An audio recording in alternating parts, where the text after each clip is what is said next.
Le Seigneur veut te réconforter ce matin. Le Seigneur veut marcher avec toi ce matin. C'est pourquoi pendant que ta main est sur ton cœur, commence à prier ton Dieu. Tu dis, Seigneur, envoie-moi ta parole. Cette parole qui est esprit et vie. Cette parole qui guérit. Cette parole qui transforme. Cette parole qui change, Seigneur. Envoie-moi ta parole. Commence à prier le Seigneur. L'apôtre Pierre pouvait dire, Seigneur, à qui irons-nous? Tu as les paroles de vie, les paroles de victoire, les paroles de gloire. Il dit, Seigneur éternel, Dieu, tu connais l'état de mon cœur. Tu connais l'état de mon cœur. Apporte-moi ta parole. Apporte-moi ta parole. Viens me guérir ce matin. Commence à prier le Seigneur dans ce sens. Oh Jésus, ma mère. Merci, Adonai. Prie le Seigneur. Dis, Seigneur, envoie-moi ta parole. J'en ai besoin, Seigneur. Guéris mon cœur. Guéris mon âme, Seigneur. J'ai besoin de ta parole ce matin. Touche-moi ce matin par ta parole.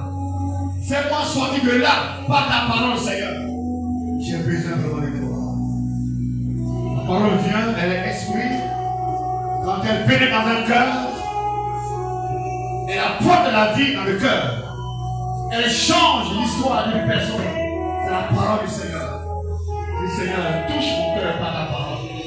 Je veux sortir de ce lieu guéri, restauré, régénéré par ta parole.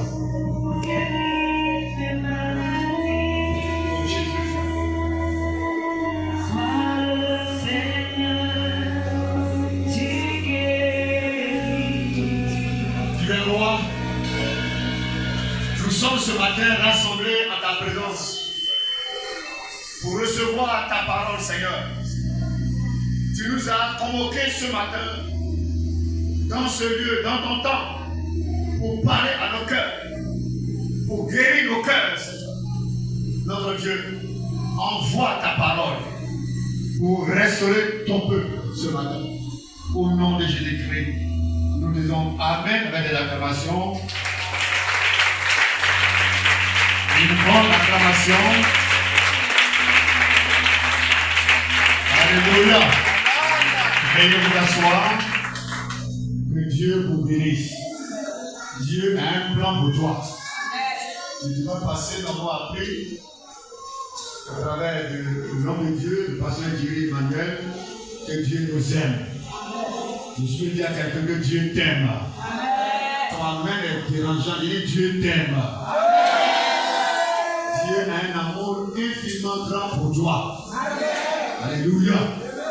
Depuis que tu es né, depuis que tu étais encore dans les entrailles de ta maman, Dieu a un plan pour toi et un projet pour toi. Et Dieu a permis que tu naisses. Et tu es né et il a veillé sur toi jusqu'à ce que tu sois ce que tu es aujourd'hui. Alléluia. Il m'envoie ce matin pour te dire quelque chose. Il m'envoie ce matin pour parler à ton cœur. Il t'a aimé, c'est qu'il désire, c'est que tu grandisses, c'est que tu avances avec ce Dieu. C'est que tu le comprennes de façon merveilleuse. Mais aussi longtemps qu'il y a des tares en toi, aussi longtemps qu'il y a des choses que tu rumines encore, tu ne pourras pas grandir. Il m'envoie ce matin pour te dire qu'il t'aime beaucoup. Tu n'as pas dit amen, hein? Dieu t'aime beaucoup, ne te fais pas de mal. Ne te fais pas de mal. Vous savez, ceux qui n'ont pas Christ, ils sont sans espérance. Ils peuvent se tuer, ils peuvent se faire du mal. Mais toi, non, ne te fais pas du mal. Dieu t'aime beaucoup. Acclame le Seigneur Jésus pour cela. Et il peut arriver que, depuis ta naissance,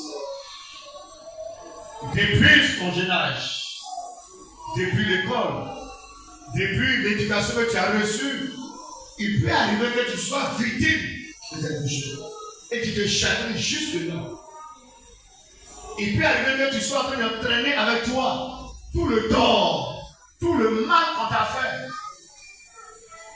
Il peut arriver que tu n'aies pas apprécié la façon dont tu as été traité ou maltraité par un homme, par une tante, par quelqu'un qui a dû t'élever, même par tes propres parents. Il peut arriver que tu n'as pas pu supporter certaines choses et tu en es grandi pour ça. Jésus te dit ce matin, Dieu t'aime. Il veut te décharger. Dieu te fait de toi une femme et un homme digne. Alléluia. Dieu veut se reconnaître en toi. Et longtemps tu as été victime. Ce matin, mon thème, comment sortir de là? Comment sortir de la victimisation? Comment sortir de la victimisation? Il faut sortir de là. Tu as été victime. Tu as été victime. On t'a brimé. Tu as subi des torts. Tu as été marginalisé. Vous savez, quand un cœur n'est pas guéri, nous traînons tout avec nous. C'est ainsi qu'il y en a qui sont entrés dans les foyers, on avait les cœurs blessés déjà. Les cœurs non guéris déjà. Des victimes sont entrés dans les foyers. Et ils ont été des problèmes dans les foyers. Ils ont été des problèmes dans leurs relations interpersonnelles. Pourquoi? Parce qu'ils sont demeurés victimes depuis des années. Ce matin, le Seigneur veut te libérer. Il dit ce matin, le Seigneur veut te libérer. Il dit ce matin, le Seigneur veut te libérer. Beaucoup sont frustrés. Beaucoup n'arrivent pas à atteindre leur objectif à cause du fait qu'ils ont été victimes. Beaucoup n'arrivent pas à progresser. Beaucoup n'arrivent pas à avancer. Et aujourd'hui, nos églises sont remplies de beaucoup de victimes. Oui, c'est normal. Parce que nous avons subi des choses dans le monde, des frustrations, des humiliations. On était sans abri. On était sans soutien. On a subi l'injustice. Et de là, nous courons pour venir à l'église. Nous courons pour venir chercher Dieu. Et nos églises sont aujourd'hui remplies de victimes. Des gens qui se plaignent à longueur de journée. Des gens qui voulaient qu'on leur soit reconnaissant et cela n'a pas été. Et ils sont frustrés. Et il y en a beaucoup dans nos églises. Vous savez, mes amis, quand une église est remplie de victimes, l'église ne prospère pas, l'église n'avance pas. Quand une église est remplie de gens qui ne font que pleurer, des gens qui ne font que se plaindre, ils ne comprendront pas la volonté de Dieu pour leur vie. Je suis te dis ce matin que Dieu t'aime. Je suis te dire ce matin que Dieu t'aime. On entend des gens dire, je leur ai fait du bien, mais en retour ils m'ont fait du mal. Je vais leur rembourser. On entend des gens dire, ça je ne vais jamais pardonner jusqu'à ma mort.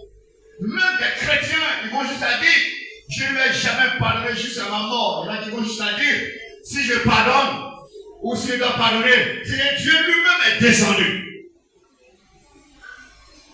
Parce qu'ils ont mal.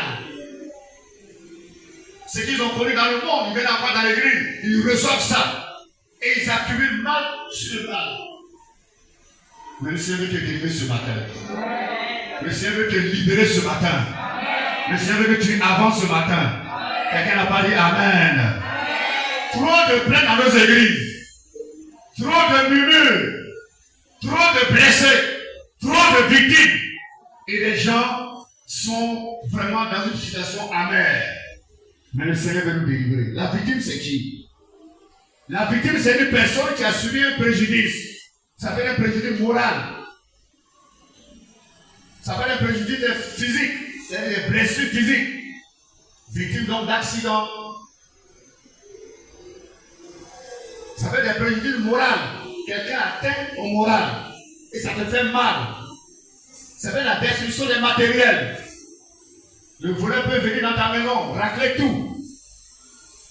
Il y a eu des déguerpissements. Beaucoup de familles ont été victimes. Ils ne savent pas où dormir, ça leur fait mal. Il y a des gens qui disent, ça me fait très mal, très mal. Très mal. Et beaucoup ont mal aujourd'hui. Parce qu'ils ont été victimes. Victimes d'accidents, victimes de guerre, victimes corporelles. Ils ont reçu des offenses, des brimes. Et leur âme souffre. Et quand quelqu'un est victime, il a du mal à rencontrer le Seigneur. Son âme a du mal à se lever vers le Seigneur. Il a du mal à prier. Et il a du mal à comprendre la volonté de Dieu pour sa vie. Si tu es victime ce matin, le Seigneur m'envoie pour te dire qu'il est prêt à te libérer, qu'il est prêt à te guérir, qu'il est prêt à te restaurer. Des femmes sont victimes dans leur foyer. Des hommes sont victimes dans leur foyer. Les enfants sont victimes. Chacun est dans son coin. Et la gloire de Dieu ne peut plus toucher quelqu'un. Mais le Seigneur m'envoie ce matin pour te libérer. Pour que Dieu puisse marcher avec toi. Pour que tu vois la gloire de Dieu. Quelqu'un n'a pas dit plus fort Amen. Quelqu'un n'a pas dit plus fort Amen. Des gens qui ont été maltraités, qui ont subi l'injustice. Des gens qui ont été victimes de guerre, comme je l'ai dit. Des gens qui ont été victimes de viol dès le bas âge. On les a violés. Et ça a changé leur caractère. Ça a changé leur manière de vivre. Des gens qui ont été victimes. Ils ont été dépourvus de leurs droits. Ceux dont ils avaient droit, on leur a arraché de force. Et ça leur fait mal. Dépourvus de leurs biens, dépourvus de leur honneur. Tout ça, ce sont des victimes. Et dans la Bible, il y a aussi beaucoup de victimes. On va juste citer quelques-unes. Dina, la fille de Jacob, elle était victime de viol. On a abusé d'elle sexuellement. Vous voyez, comme vous avez dit dans Genèse chapitre 34, verset 5, vous notez ces passages. Genèse chapitre 34, verset 5. Dina a été abusée sexuellement, elle était victime. Au point que ses frères se sont révoltés. Ça leur a fait très mal de voir leur sœur être déshonorée. Parce qu'elle était victime. Genèse chapitre 34, verset 5. Vous avez l'histoire de Joseph, qui était victime de jalousie de ses frères. Cela est écrit dans Genèse chapitre 37, verset 24. Genèse 37, verset 24. Joseph, l'aimé de son père, ses frères, dans une jalousie, vont le jeter dans le trou. Parce qu'il leur a présenté la vision. Donc ils vont le jeter dans le trou. Non, pendant cela, ils vont l'enlever, ils vont le vendre aux marchands madianites, et les marchands madianites vont le vendre à Potiphar. Joseph a été victime de jalousie de ses frères. Et plusieurs sont aussi victimes de jalousie dans leur famille. Victimes de jalousie dans leur entourage. Les gens sont jaloux. Ils créent des pièges pour que tu tombes là-dedans. Et tu deviens victime. Abel a été victime de meurtre. Son frère, Caïn, l'a tué. Donc Abel a été victime. Vous lisez cela dans Genèse chapitre 4, verset 8. Abel a été tué. Vous voyez, ce sont les victimes. Il a porté l'offrande à l'Éternel. Dieu l'a apprécié. Et Dieu dit à Caïn, attends ton tour. Ne te presse pas. N'en veux pas à ton frère. Mais Caïn a refusé. Et au champ, il va tuer son propre frère. Vous voyez? Et c'est comme ça, dans nos familles, souvent, les gens meurent comme ça. On les tue dans la sorcellerie. On est jaloux. Parce que sa plantation produit, on est jaloux. Ou bien son enfant est en train de voler à l'école, il travaille, les gens sont jaloux, ils peuvent mettre fin à la vie de cet enfant, ou mettre fin à la vie de cet homme. On a des parents dont les plantations étaient brûlées. Parce que quelqu'un passait, il voyait que le champ était bien, alors il brûle le champ. Donc, vous voyez combien de fois les gens sont victimes aujourd'hui. Et Abel a été victime de meurtre.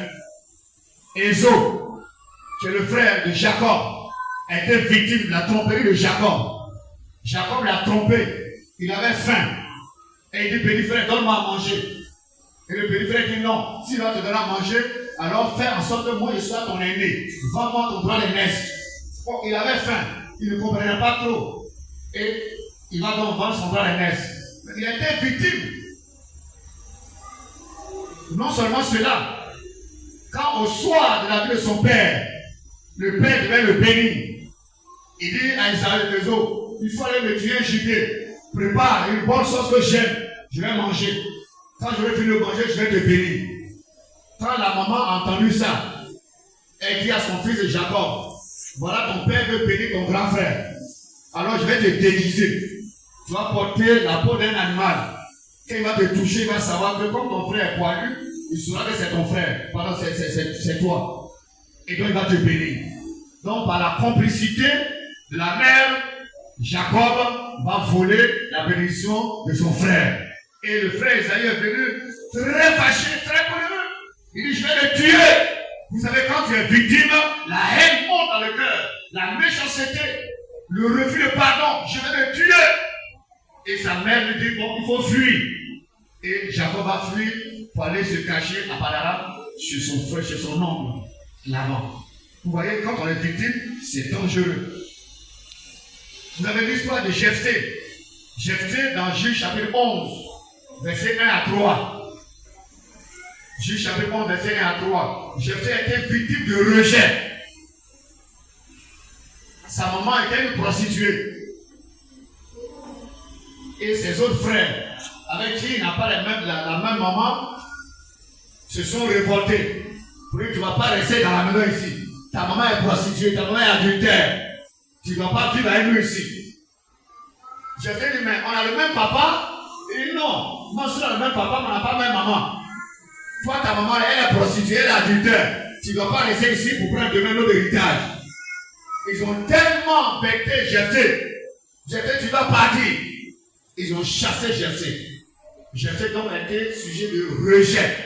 Il a été victime. Je ne sais pas à quel point tu es victime. Depuis ta naissance. Depuis ton travail. Dans ta famille. Combien de fois tu as été rejeté? Et vous savez, quand quelqu'un est rejeté, il y a un esprit de rejet qui vient l'habiter. Partout où tu vas te trouver dans une société, tu sens que les gens ne t'aiment pas. Tu sens que les gens te rejettent. C'est un esprit. Et Jephthé a été rejeté. Je ne sais pas là où tu es victime. Victime de quoi? Des injures, des blâmes. Tu étais encore petit. Quand tu veux parler, tais-toi. Tu n'as pas, vilain, rien sauvage. On t'a tellement insulté que ça t'a mis dans une autre position. Tu es victime. Quelqu'un a dit après toi. Victime de l'injustice. Victime des blâmes. Tu as été incompris par tes frères, par tes soeurs. C'est toi qu'on chicotait à tout moment. On se moquait de toi. On te rejetait. Et dans ce moment pareil, quand tu as commencé à grandir, tu as commencé à te livrer à l'alcool, à l'amour libre, à la sexualité, à la dépravation. Peut-être tu te dis, mais pour moi, la vie n'a plus de sens. Je me livre à n'importe quoi. Et comme ça, tu es devenu victime. Mais le Seigneur m'envoie ce matin pour te dire, il est prêt à te libérer, il est prêt à te restaurer, il est prêt à te conduire, il est prêt à enlever le manteau de la victime sur ta vie pour te donner le manteau de la justice. Parce que Dieu t'aime. Quelqu'un n'a pas dit Amen. Quelqu'un n'a pas dit plus fort Amen. Comment reconnaît-on une victime? La victime a du mal à pardonner. La victime est prête souvent à se venger. La victime aime juger les autres. La victime aime blâmer les autres. La victime aime condamner les autres. La victime aime se justifier. Vous voyez, quand vous avez quelqu'un qui aime beaucoup se justifier, attention, ne le condamne pas aussitôt. Seulement, c'est son arrière-plan. Seulement que la personne est en train d'entraîner avec elle son vécu, son passé. Et donc, une victime, c'est une personne qui va tout se plaindre. On m'a dit ça, on m'a fait ça, on n'a pas été reconnaissant, j'ai fait telle chose, j'ai donné l'argent à telle personne, j'ai aidé telle personne, j'ai dans son langage, c'est j'ai.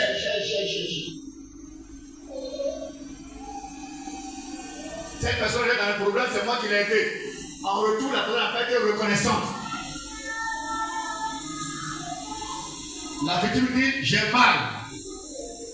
La victime pense que son échec ou ses échecs, ce n'est pas à elle la responsabilité, mais ce sont les autres. Donc la victime jette toujours la pierre aux autres, sur les autres. Quand ça ne marche pas, c'est les autres qui ont fait.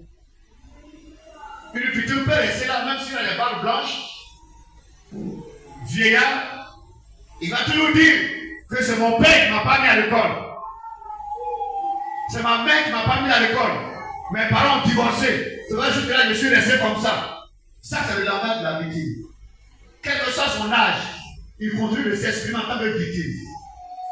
Et il y en a aujourd'hui plein dans nos communautés. Oui, si je n'ai pas réussi à l'école, c'est mon père. Si je n'ai pas voyagé, c'est ma mère. Si je suis resté comme ça, c'est telle personne. La victime va rester toujours en train d'accuser. Pour lui, son malheur vient des autres à tout moment. La victime n'aime pas les reproches. Quand on lui fait des reproches, non, ça ne marche pas. Elle en a déjà assez reçu. Depuis son enfant, elle en a déjà tellement reçu que quand tu viens, quand tu lui fais des reproches, ça lui fait mal. Ça lui fait mal. Elle a mal dans le cœur. Elle veut qu'on la comprenne, la victime. Elle veut qu'on la comprenne. Quand elle se pose un problème, elle exprime une situation, elle veut être comprise. C'est ça la victime. Mais quand tu vas rentrer dans le fond, tu vas comprendre que longtemps elle a été blessée, longtemps elle a été frustrée, longtemps elle a été humiliée. Si tu es dans le cas ce matin, l'Éternel m'envoie pour te dire qu'il est prêt à te délivrer, qu'il est prêt à te libérer, parce que Dieu veut aller très loin avec toi. Dieu veut aller très loin avec toi. Tu n'as pas dit Amen. Dieu veut aller très loin avec toi. Ce frère m'envoie ce matin pour te dire qu'il t'aime. Il veut te délivrer. Il veut te libérer. Alléluia. Je dis Alléluia. Alléluia. La victime est comptée sur beaucoup de personnes. Et quand sa conscience est brisée, c'est fini. La victime se comporte comme l'escargot. L'escargot fait sonner ses antennes. Donc elle se promène là, l'escargot parmi se promène, il est très content. Mais dès qu'on touche à l'une de ses antennes, elle rentre en elle-même. C'est ça la victime. Elle rentre en elle-même. Et elle met du temps, la victime. Et puis après, elle sort encore ses dents. Elle commence à rire. Quand tu touches, elle rentre en elle-même. C'est ça la victime. Et donc, par ceci, nous pouvons connaître les victimes qui sont autour de nous. Et notre travail, c'est de pouvoir les aider. Quelqu'un n'a pas dit Amen. Notre travail, c'est de pouvoir les aider à te relever. Parce que Dieu les aime aussi. L'ennemi a fait d'eux des prisonniers, des prisonnières. Prisonniers de la victime, prisonniers de la victime. Et notre mission, c'est pour les relever. Les aider à sortir de là. Pour manifester la gloire de Dieu. Et cela est possible grâce au Saint-Esprit. Quelqu'un n'a pas dit Amen. Quelqu'un n'a pas dit plus fort Amen. Pour les victimes, leur problème est plus grave que le problème des autres. Au point quand tu es en train de t'expliquer une situation, mais écoutez, on dirait que le ciel va tomber aujourd'hui. Elle va expliquer de fond en comble, dans les détails. Et elle va te présenter son rôle comme étant le plus gros des problèmes de la vie. La victime va exagérer très souvent dans son explication. La victime va commencer à pleurer pour attirer la compassion, l'attention des gens, la pitié des gens. C'est ça la victime. Si dans ce cas, le Seigneur veut te faire passer de la victime à l'agent. Le Seigneur veut que tu passes de la victime à l'agent. Tu ne vas pas demeurer victime à tout moment. Et les actes de la victime, c'est la haine. C'est la méchanceté, la méfiance, la vengeance, les rancœurs, le refus de pardon, les critiques. Ce sont les actes de la victime. Je prie que tu en sois délivré au nom de Jésus-Christ. Que tu puisses expérimenter la gloire de Dieu. Que tu puisses expérimenter la puissance de Dieu. Parce que aussi longtemps que tu es victime, tu ne pourras jamais avancer. Très souvent, le langage du disciple, parlant de la victime, je ne peux pas laisser ça jusqu'à ma mort. Et c'est ainsi que vous allez voir que des chrétiens, ces enfants de Dieu se condamnent, souvent. Se condamnent. Et le démon, quand tu veux laisser, quand tu veux pardonner, laisser madame veut te dire, mais tu as dit c'est jusqu'à ta mort. Mais c'est ce que tu as dit. Que si je dois laisser, c'est jusqu'à ma mort. Pour un petit problème. Et le démon va t'embrouiller à tout moment. Tu as dit que c'est jusqu'à ta mort. Donc il va trouver les mécanismes pour que tu te tues. Pour que la mort t'atteigne. C'est pourquoi vous allez voir que plusieurs personnes sont accompagnées par l'esprit de mort qui m'accompagnent. Ils sont toujours négatifs. La victime est toujours négative. Négative. Sa foi est peu. Que tu en sortes au nom de Jésus en arrête. Il dit bien que tu en sortes au nom de Jésus en arrête. Il avait la victime, comme elle a tellement peur des problèmes, elle veut que tout soit parfait. Donc tu peux lui expliquer une situation. Si c'est ça, moi vraiment, je ne vais pas me marier. Si c'est ça, marier. Si c'est comme ça, marier, chaud comme ça, je ne vais pas me marier. La victime se condamne déjà.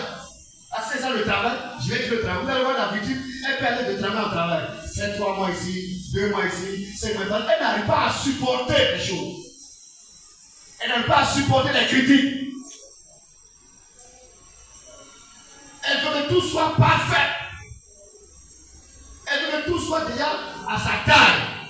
Elle veut entrer dans un foyer où il n'y a jamais à voir de parents ni rien.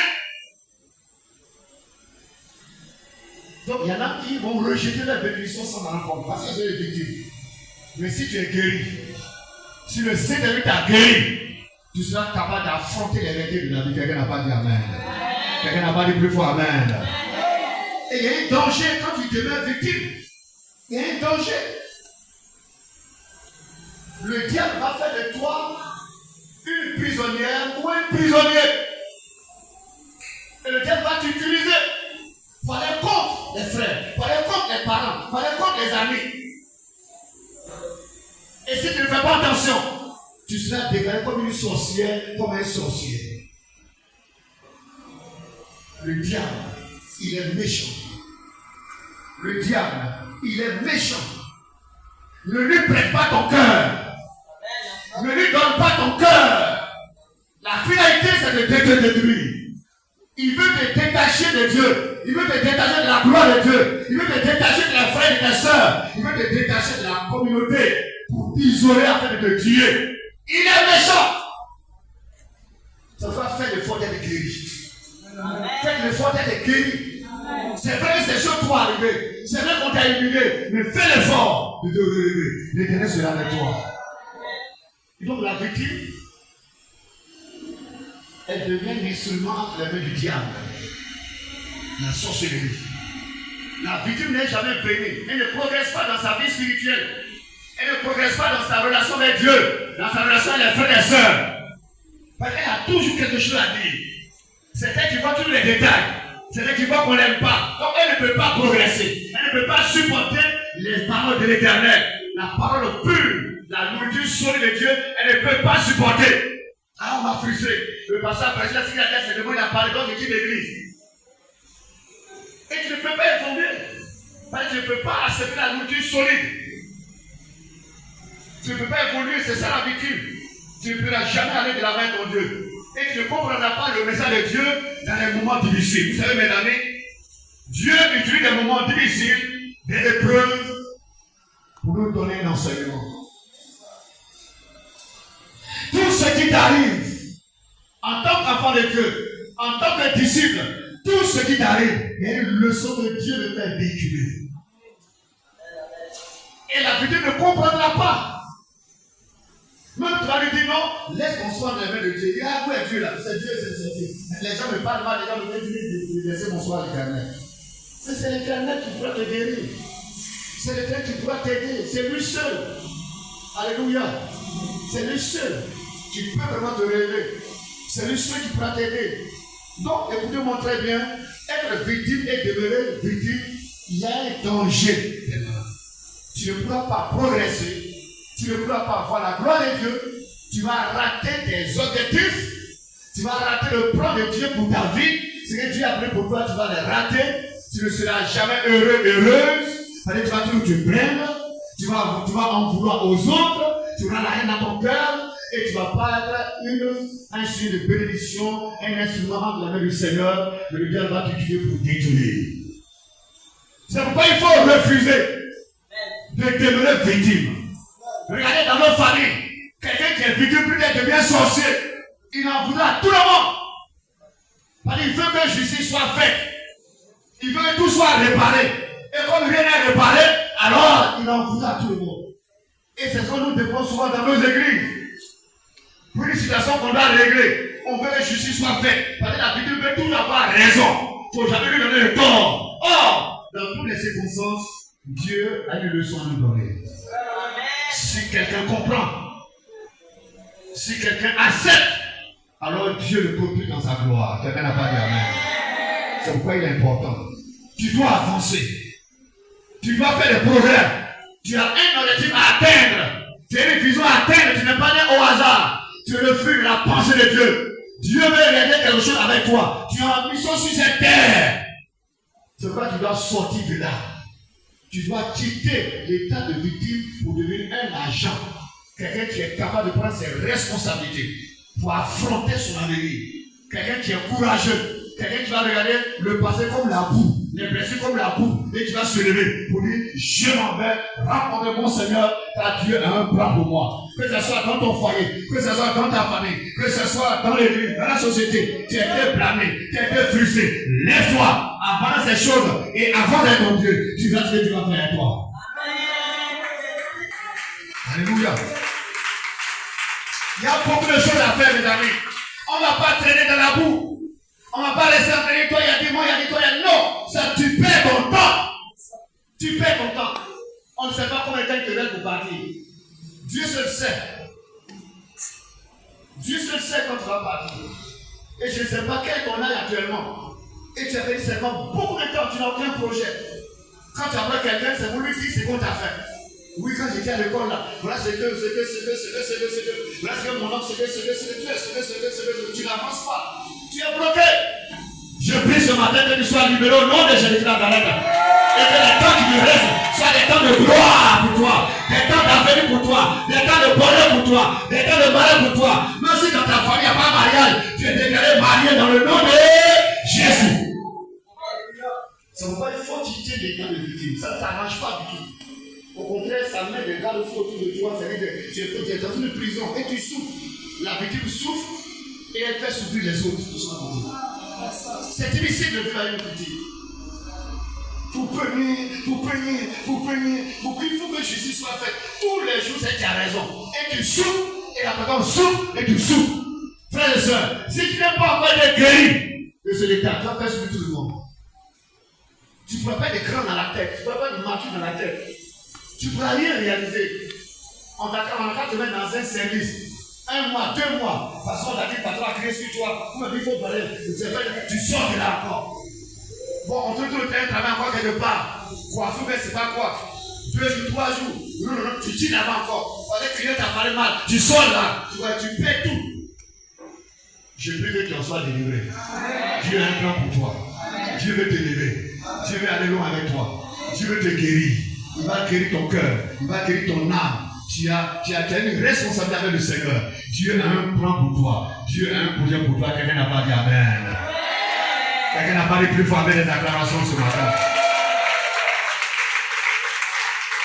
Ne demeure pas victime. Sinon tu vas réduire tes chances. Tu vas réduire ta bénédiction. Dis à ton voisin, ta voisine, ne demeure plus victime. Il faut lui dire ça. Amen, amen. Ton Père, c'est Dieu. Ton Créateur, c'est Dieu. Celui qui te régénère, c'est Dieu. Celui qui tu dois traiter ton problème, c'est Dieu.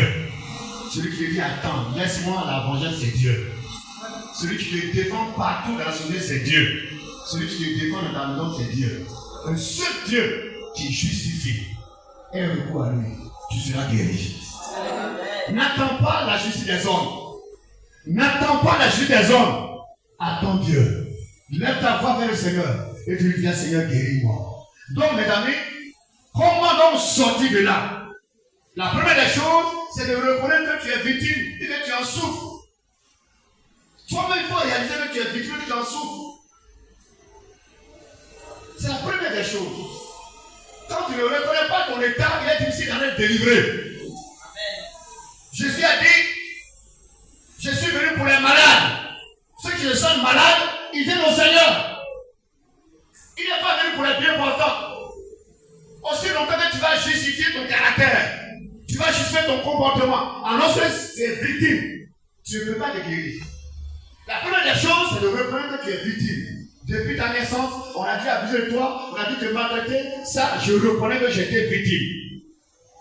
Et que tu as essayé, par tes propres efforts, par tes propres moyens, que ça n'a pas marché. Que par moment tu as regardé rendu compte quelqu'un, tu as refait examiner quelqu'un, tu as refait de parler à quelqu'un, tu as tout essayé, ça n'a pas marché. Tu essaies de bouter les gens, ça n'a pas marché pour toi. Tu es toujours victime. Tu as manifesté la méchanceté, ça n'a pas marché. Tu as dit, mon Dieu, ça, je ne vais plus faire du bien à quelqu'un, ça n'a pas marché. Si c'est ça, je vais manger seul, ça n'a pas marché. Tu n'as pas été guéri. Tu es toujours demeuré victime. Il faut le reconnaître que tu es fatigué. Tu es fatigué d'amasser les choses. Tu es fatigué de garder la colère, la haine contre les gens. Tu es fatigué. Il dit, venez à moi, vous tous êtes fatigués, chargés, et je vous donnerai quoi? Du repos. Que tu aies les moyens, les parades, les querelles, les injures, la colère. Tout ça que tu as essayé, ça n'a pas marché. C'est ça qu'il faut le connaître. s'il n'a pas reconnu, c'est difficile d'en sortir. C'est difficile d'être guéri. Donc, pour passer de la victime à l'argent, la première des choses, il faut reconnaître ton état que tu as essayé par tes propres efforts, par tes propres moyens. Ça n'a pas marché. Que tu es fatigué. Et bien donc, que tu as besoin d'un secours. Quelqu'un n'a pas dit Amen. Il faut avoir la compassion de toi-même. Il faut t'aimer. Si les gens ne t'aiment pas, mais toi-même, qu'est-ce que tu dis de toi-même? Il faut aller t'aimer toi-même. Mais si tu n'arrives pas à t'aimer, tu penses que tout le monde ne t'aime pas. On parle de toi partout. Quand tu prends... Non. Tu dois t'aimer toi-même. Tu dois t'estimer toi-même. Tu dois avoir la compassion pour toi-même. Parce que Dieu t'a créé meilleur. Dieu t'a créé parfait. Dieu t'a créé à son image et à sa ressemblance. Tu es animal de Dieu. Tu n'es pas animal d'un homme, mais tu es animal de Dieu. À cause de cela, guéris ton âme. Quelqu'un me dit Amen. Si tu comprends le message ce matin, guéris-toi. Guéris ton âme. Donc, il faut avoir la compassion pour toi, mais il faut t'aimer toi. Il faut te donner de la valeur. David pouvait dire, je suis une créature si merveilleuse. Tu es devant ton miroir, mais il faut t'apprécier. Alléluia. C'est pas si mes gens comprennent, c'est tout là qui va te libérer. Il ne faut pas soigner de la chambre de la maison, on va condamner. On dit que je suis vilain, on dit que je suis cela. Les gens ne m'aiment pas, les gens ne m'aiment pas. Et au marché même, tu es bizarre. Dieu t'aime. Jésus-Christ t'aime. C'est pour toi qu'il allait à la croix de Golgotha. Dieu t'aime. Il a fait un sacrifice de nom pour toi. Quelqu'un n'a pas dit Amen. Tu es une créature merveilleuse. Tu as de la valeur aux yeux de l'Éternel. Même si les gens t'abandonnent, les gens te rejettent, l'Éternel désormais ne te rejette jamais. Tu as de la valeur aux yeux de l'Éternel. Alors sois rassuré. Sois rassuré. Il faut t'aimer. Il faut t'estimer de Dieu. Il ne faut pas prononcer les paroles de méchanceté sur ta vie, les paroles de condamnation sur ta vie, les paroles de malédiction sur ta vie. Tu as de la valeur aux yeux de Dieu. Peu importe ce que tu as vécu, peu importe tout ce qu'on t'a dit, peu importe tout ce que tu as fait, maintenant tu es en Christ. La Bible nous dit, si tu es en Christ, il est une nouvelle créature. Tu as été régénéré, ta mentalité a été régénérée, ton cœur a été régénéré, ta foi a été régénérée. Maintenant, Christ habite en toi. Tu n'es pas désormais n'importe qui, mais tu es la purée de l'œil de l'Éternel. Sur cette base, tu marcheras de gloire en gloire. L'ennemi va s'éloigner de toi. L'ennemi va s'éloigner de toi. Seulement, il faut accepter tes peines. Toute peine qui t'arrive, mais c'est en tirer le son, il faut tirer le son. Il faut toujours tirer le son. Tout ce qu'on te fait, tout ce qu'on te dit, il faut en tirer des leçons. Et tu vas grandir. Je vous ai rendu ce témoin ici. J'avais 23 ans, 24 ans par là. J'ai donné un peu les cours à domicile. J'étais chez mon oncle. Je suis allé donner les cours à domicile. Et à mon retour, j'avais déjà l'intention de me chasser. Et le moyen qui trouve de me chasser, c'est que la chambre que j'occupais, il a décidé d'aménager mes habits, les chaussures, tous mes documents de l'école, tout est resté dans la chambre et les maçons en a passé par terre, tout poussé avec la chambre. J'ai dit là-bas, j'arrive, mes amis qui m'ont vu dans le quartier disent ah, vraiment, ton oncle là, je vais, tout était au soleil. La pluie avait commencé, c'était vraiment bizarre. Je suis allé, j'ai commencé à ramasser un peu. Je n'étais pas encore converti. J'ai commencé à ramasser. Les amis sont venus nous laisser, les ramasser. Les gens me consolaient, j'ai ramassé. Elle a poussé. Puis j'ai cherché un point quelque part, chez les étudiants là-bas, pour mettre tous mes bagages quelque part, l'escalier, pour trouver un point pour dormir. Et quand mes parents maternels m'ont appris, que c'est un parent maternel, ils ont dit non, on va venir à bien se poser le problème. Ils se sont tous dit non, il ne règle pas le problème. C'est mon oncle. Je ne connaissais pas Abidjan. C'est lui qui m'a envoyé à Abidjan pour fréquenter Abidjan. Donc il a trop fait pour moi. J'avais 23 ans. Les gens ont dit non, on doit s'asseoir pour régler. Ma grand-mère a dit non, on doit s'asseoir pour régler, on ne peut pas régler ça. Je n'ai pas de problème avec lui. C'est le temps qui est arrivé pour que je prenne mes responsabilités. Et j'avais 23 ans. J'ai refusé, ils ont pris un transport depuis Boga pour venir régler. Il dit non, tu ne m'assois pas. Et je vais, il est soir, je vais le saluer. Je vais, j'envoie savon. Je vais, j'envoie charbon. Je vais, j'envoie riz. Dans quoi à domicile? On n'a pas réglé ce problème. Mais Dieu l'a réglé. Je me suis guéri moi-même. Je l'ai aimé. J'ai aimé sa femme, j'ai aimé son enfant. Et nous sommes restés en commun. Jusqu'à le baptême de ventre de mon fils. Vraiment. Et jusqu'à ce que je me suis converti. Alors c'était vraiment. On n'a pas réglé ce problème. Je partais prier pour lui, prier pour sa maison.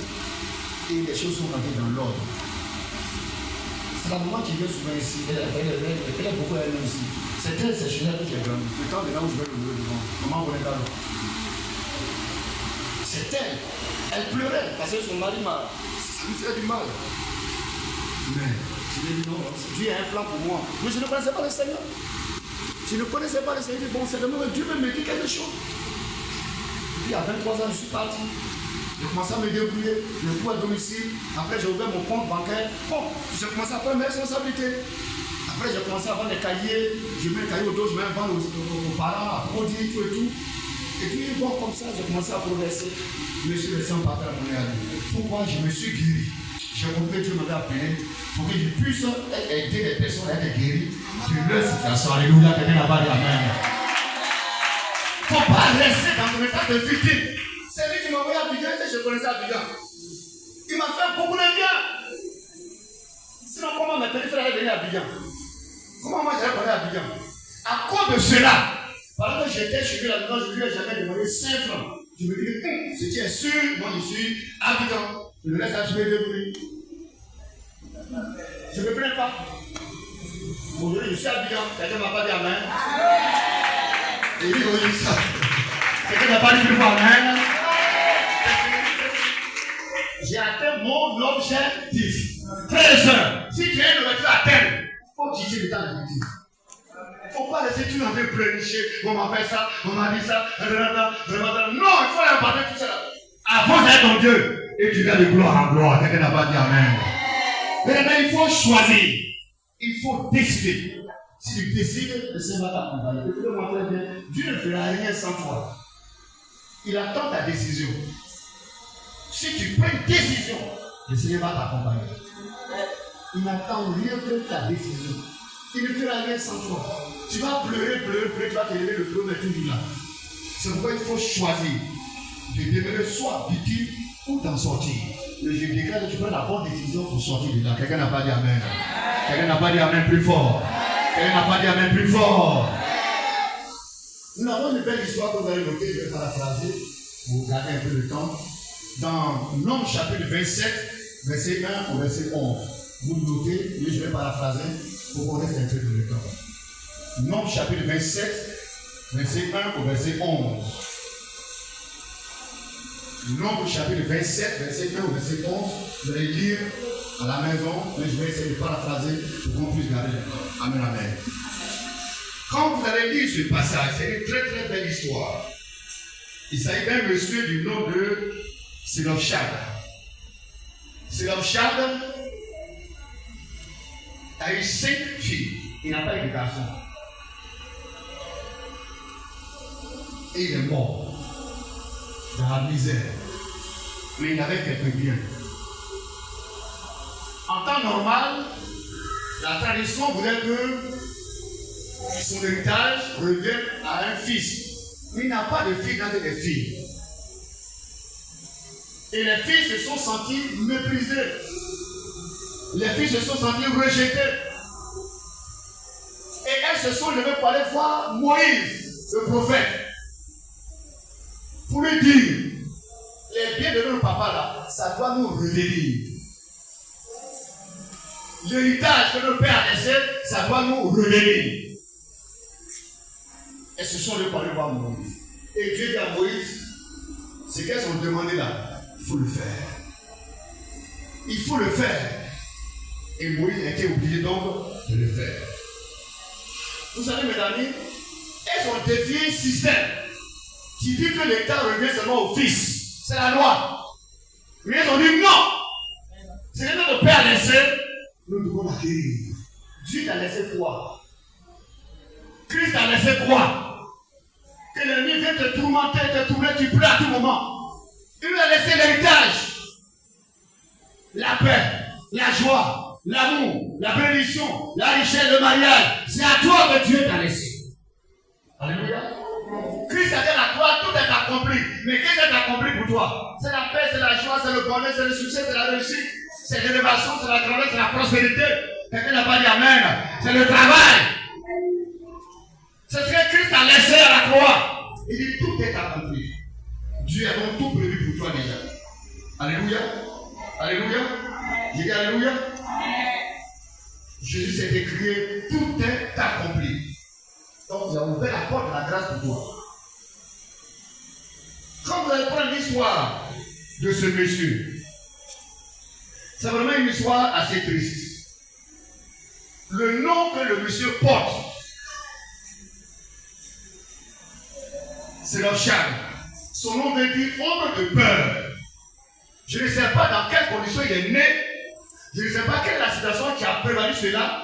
Pendant qu'il était encore dans le ventre de sa mère, quel était le problème dans le foyer pour qu'il puisse porter un vilain nom comme ça, homme de peur, de la peur.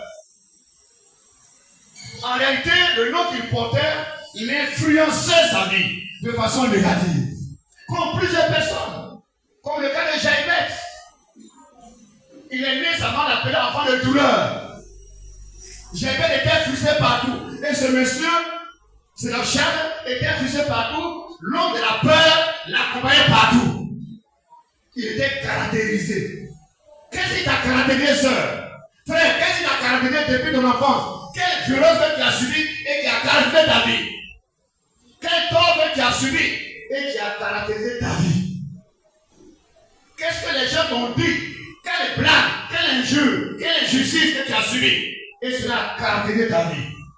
Et ce monsieur était caractérisé par ce nom qui est donc ombre de la peur. Et il va mettre au monde 5 filles. La première fille s'appelle Machla. Machla qui veut dire infirmité. Tellement qu'il avait mal de supporter les injures, de supporter les torts, tellement qu'il avait mal de devenir dans l'état de victime, l'enfant qui est né, il appelle l'enfant infirmité. Il faut s'identifier à cet enfant. Mais c'est grave. Cela va donc l'entraîner. Il a été affecté. Tellement affecté, il va appeler sa fille infirmité. C'est un problème pour lui. Et c'est comme ça que plusieurs personnes se comportent. Des enfants que nous mettons au monde. Parce que nous avons subi un tort. Nous avons subi des humiliations. Et l'enfant est né, nous lui faisons porter le nom. Et l'enfant est condamné. L'enfant se comporte ainsi. Je déclare au nom puissant de l'Église que tout mauvais nom que tu as porté et qui est en train de conditionner ta vie soit annulé au nom de l'Église Nazareth. N'a pas dit amen fort. Ton amen n'est pas trop bien, ton amen n'est pas trop bien, dis amen fort. Alléluia. C'est le chat dont le nom signifie homme de la peur, donne un nom bizarre à sa première fille, infirmité. Et il demeure dans cet état d'infirmité. Il met encore au monde une deuxième fille. Et la deuxième fille s'appelle Noah. Noah qui veut dire errance. C'est un vagabond. Qui tourne en rond. Tout ce qu'il fait ne lui réussit pas. Il investit, ça ne marche pas. Il met son pied ici, ça ne marche pas. Il va de lieu en lieu, d'emploi en emploi, de foyer en foyer, errance. Il y a beaucoup de personnes qui sont errantes. Des vagabonds. Ils se promènent. Tantôt ils sont ici, tantôt ils sont là-bas. Et ils se promènent. Rien ne réussit. Ils tournent en rond. Je déclare que si tu es dans un cas ce matin, que tu en sois délivré au nom de Jésus Nazareth. Je déclare que si tu avais une vie errante, que tu en sois délivré ce matin au nom puissant de Jésus Nazareth. Alléluia. Il s'appelle errance. Il dit ma fille, le nom que je te donne là c'est errance. Vagabond, promenade, sans objectif. Sa vie n'avait pas de sens. Quelqu'un qui est errant, sa vie n'a pas de sens. Sa vie est sans objectif. Et seulement c'est ton cas. Tu viens à l'église, tu ne peux pas avoir l'équilibre spirituel. Tu as envie de sortir par là, ça et là, et tu te promènes dans ta tête, dans ton foyer. Tu es errant. Tu es comme ça un peu bizarre. nonchalant, bizarre. Tu parles à autre chose. Tu n'as aucun objectif, aucune vision. Je déclare ce matin que tu en sois délivré. Et que ta vie soit équilibrée au nom de Jésus Nazareth. Alléluia. Ça vient avec un nombre de sens. Et c'est le cas de beaucoup de gens aujourd'hui qui ont perdu la direction de leur vie. Qui ont perdu le contrôle de leur vie. Et qui ne peuvent pas atteindre leur objectif. Et ils vont ça et là. C'était donc cette situation qui avait caractérisé ce monsieur du nom de Zelophehad. Il met au monde une grande fille qui s'appelle Ogla, qui veut dire de la peur à la joie de vivre. Tu n'as pas compris. Ogla qui veut dire de la peur, de l'infirmité à la joie de vivre. Il y a un progrès. Frère, tu dois progresser.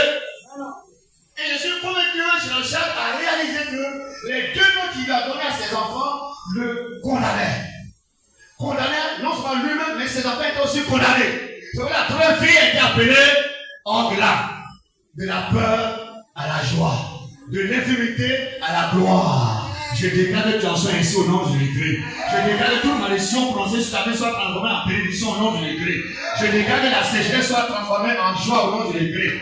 Je déclare que le célibat soit transformé en mariage au nom de Jésus-Christ. Je déclare que le chèque soit transformé en bénédiction, en succès au nom puissant de Jésus-Christ. Je déclare que tout effet négatif sur ta vie, tout effet négatif sur ta vie soit transformé en bénédiction au nom de Jésus-Christ. Tu n'as pas dit Amen. L'espoir est né dans le cœur de Zelophehad. Pourquoi? Il cherche à passer de la victime à l'agent. Il a dit, je ne vais pas continuer à donner des événements à mes enfants. Je ne veux pas qu'on continue à conditionner négativement la vie de mes enfants. Il faut que quelque chose change. Frère, soeur, prends une décision. Sœur, prends une décision. Les choses pourront changer. Ton histoire pourra changer. Prends une décision. Au lieu de prédicher à tout moment, au lieu de le prendre à tout moment, au lieu de faire les paroles à tout moment, prends une décision. Le Seigneur va t'accompagner. Et le monsieur a pris une décision. Sa première fille s'appelle de la peur à la joie. Bien-aimé, je déclare au nom de Jésus que tu parles de la peur à la joie. La peur de commencer t'envahit. La peur d'aller de l'avant t'envahit. La peur de combien les frères et sœurs. Tu peur qu'on va te frustrer. Tu peur qu'on va t'humilier. Donc tu as côté. Je veux que cette peur soit vaincue au nom de Jésus Nazareth. La peur de travailler les autres. La peur de t'investir. La peur qu'on va se moquer de toi. La peur qu'on va te frustrer. Et tu es isolé. Tu es dans une prison. Tu marches seul. Tu fais toutes les choses seul. Que tu en sois délivré au nom de Jésus-Christ. C'est le charme pas de la peur, de l'infirmité. Qu'est-ce qui est infime dans ta vie? Ça va se transformer en bénédiction. Et chez le charme est passé de la peur, de l'infirmité à la joie de vivre. Je déclare que tu es la joie de vivre. Que l'espoir naisse en toi, dans le nom de Jésus-Christ. Sa quatrième fille s'appelle Milka. Milka qui signifie reine. Ah. Milka qui signifie reine. Chez le charme est en train de progresser. De la peur, l'homme de la peur, de l'intimité. Zelophehad est passé à la joie de vivre. Le quatrième enfant, la quatrième fille qui vient au monde, il lui dit, ma fille chérie, désormais tu es la reine. Amen. Tu es appelée reine. Zelophehad a été délivré. Quelqu'un n'a pas dit Amen. Les paroles de bénédiction sortent de sa bouche et il bénit ses enfants. Frère, tu dois bénir tes enfants, soeur. Tu dois bénir tes enfants.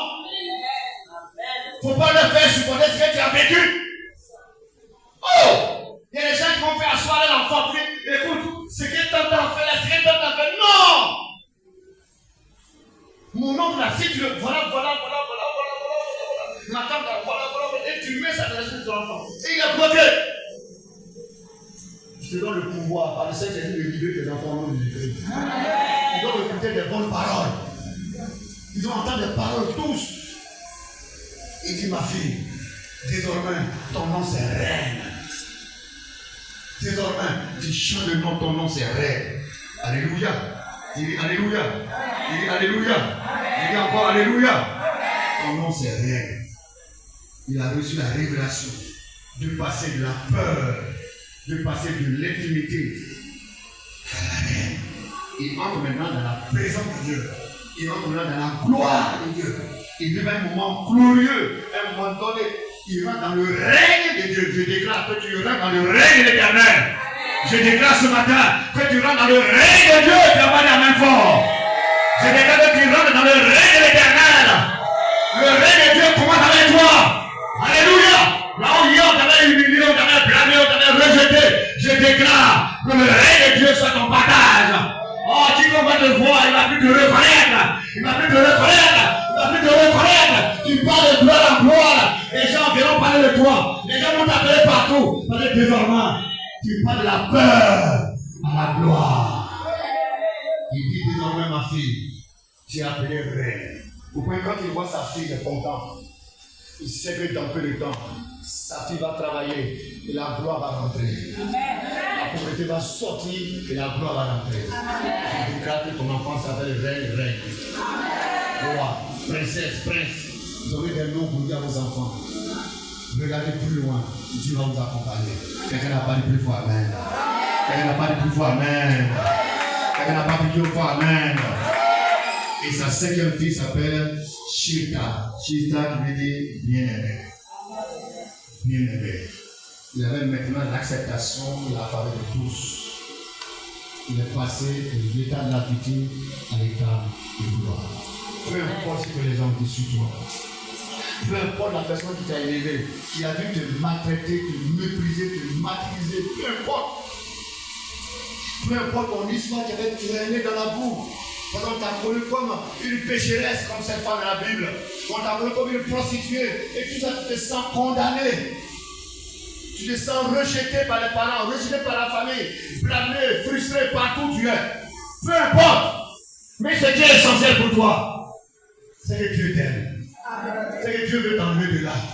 Dieu veut te désarmer de toute âme charnelle que tu as emmagasée dans ton cœur. Il veut te désarmer. Il veut te prendre sa gloire. Dieu veut aller loin avec toi. Dieu veut te guérir. Dieu veut te libérer. Dieu veut restaurer ton âme. Dieu veut faire de toi un homme et une femme de valeur. C'est pourquoi, à partir d'aujourd'hui, domine sur la vie. Ce n'est pas la vie qui va dominer sur toi. Ce ne sont pas les circonstances qui vont dominer sur toi. Non, tu vas refuser d'être dominé par les circonstances, d'être dominé par les événements, d'être dominé par les problèmes, d'être dominé. Mais c'est toi qui dois dominer. C'est toi qui dois contrôler ton environnement. C'est toi qui dois contrôler ton entourage. C'est toi qui dois contrôler les circonstances qui seraient contre toi. Tu as la capacité de les contrôler au nom de Jésus-Christ. Pourquoi? Parce que tu as Christ en toi. Pourquoi? Parce que tu as Dieu en toi. Pourquoi? Parce que tu es né de nouveau. Pourquoi? Parce que tu es régénéré. Pourquoi? Parce que l'Esprit Saint habite en toi. Pourquoi? Parce que ton nom est écrit dans l'huile de vie. Pourquoi? Parce que tu es la gloire de l'Éternel. Pourquoi? Parce que tu es la restaurante de l'Éternel. Pourquoi? Parce que Dieu t'a recréé. Tu es une personne recréée pour la gloire de Dieu. Tu dois avancer avec ton Dieu. Ne minimise pas ton Dieu. Ne rends pas ton Dieu petit. Il est grand. Le Dieu des combats, le Dieu d'Abraham, le Dieu de Jacob, le Dieu d'Isaac, le Dieu d'Israël, le Dieu qui combat avec toi, le Dieu qui relève. Ne limitez pas votre Dieu. Dans les pays chauds, toi il y a dit, moi il y a dit, toi il y a dit, moi. Non, il faut tirer dans ça. Dieu a un plan pour toi. Est-ce qu'on peut se lever pour dire merci au Seigneur? Est-ce qu'on peut se lever pour dire merci au Seigneur?